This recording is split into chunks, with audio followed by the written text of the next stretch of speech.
السلام علیکم ورحمۃ اللہ وبرکاتہ۔ محترم سامعین، حضرت ہند رضی اللہ تعالی عنہ ابو سفیان رضی اللہ تعالیٰ عنہ کی بیوی اور امیر معاویہ رضی اللہ تعالیٰ عنہ کی والدہ محترمہ ہیں۔ ان کے بارے میں یہ مشہور ہے کہ حالت کفر میں انہوں نے نبی پاک صلی اللہ علیہ وسلم کے چچا حضرت حمزہ رضی اللہ تعالیٰ عنہ کا کلیجہ اپنے دانتوں کے نیچے چبایا تھا، اور بعض حضرات کی یہ رائے ہے کہ یہ جو روایت ان کے متعلق مشہور ہے کہ انہوں نے کلیجہ چبایا تھا وہ صحیح نہیں ہے، غلط ہے۔ لیکن اگر چبایا بھی ہو تو انہوں نے بعد میں اسلام قبول کر لیا تھا، اور حدیث میں آتا ہے کہ اسلام پہلے کی تمام خطاؤں کو، گناہوں کو ختم کر دیتا ہے۔ فتح مکہ کے موقع پر عورتیں نبی کریم صلی اللہ علیہ وسلم کے دربار میں بیعت کے لیے حاضر ہوئیں۔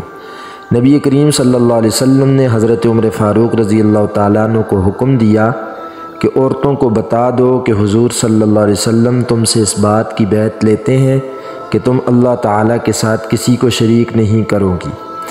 ان عورتوں میں سے ایک حضرت ہند رضی اللہ تعالیٰ عنہ بھی تھیں، اور ساری عورتیں پردے میں تھیں۔ جب یہ فرمان ہند نے سنا تو بولیں کہ اگر شرک مردوں کو منع ہے تو عورتوں کو کیوں نہ منع ہوگا؟ تو نبی کریم صلی اللہ علیہ وسلم نے ان کی طرف دیکھا اور خاموشی اختیار کی۔ دوسرا حکم یہ دیا نبی علیہ السلام نے کہ چوری کبھی نہ کرنا۔ تو ہندہ تھوڑی سی خاموشی کے بعد بولی کہ میں کبھی کبھی ابو سفیان کی کوئی چیز بغیر بتائے لے لیتی ہوں، تو یا رسول اللہ کیا یہ بھی چوری میں داخل ہے؟ تو نبی علیہ السلام نے اس کی اجازت دی اور فرمایا کہ اگر شوہر اپنی بیوی کو کم خرچ دیتا ہے تو اپنے خرچے کے مطابق بیوی اس کو بغیر بتائے لے سکتی ہے۔ اس بات کے بعد نبی علیہ السلام نے ہندہ کو صاف پہچان لیا اور دیکھ کر مسکرا دیے اور اس کو اپنے پاس بلایا۔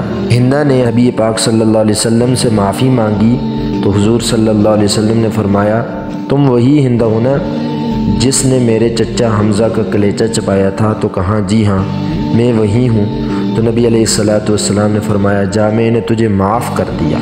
تو حضرت ہندہ گھر گئیں تو گھر میں جا کر کے جتنے بت تھے سب توڑ دیے، ٹکڑے ٹکڑے کر دیے۔